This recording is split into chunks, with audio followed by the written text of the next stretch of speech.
नहमदुहु व नुसल्ली अला रसूलिहिल करीम अम्मा बाद फ़ाऊज़ु बिल्लाहि मिनश शैतानिर रजीम बिस्मिल्लाहिर रहमानिर रहीम। पेशावर से मुहतरम शाहिद हारून साहब ने सवाल किए हैं। उनका सवाल ये है कि आजकल लोगों में ये बात जो मशहूर है कि अगर कोई शख्स तन्हा यानी अकेले नमाज़ पढ़ने के बाद मुसल्ला या जाए नमाज को खुला छोड़ दें तो उस पर शैतान नमाज़ पढ़ता है।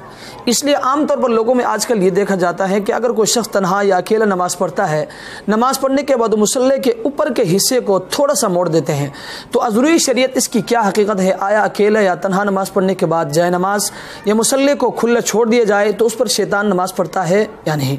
तो याद रखिए, यह अग़लातुल आवाम है। शैतान के नमाज़ पढ़ने की बात बिल्कुल गलत है। अज़रूरी शरीयत इसकी कोई हकीकत नहीं है।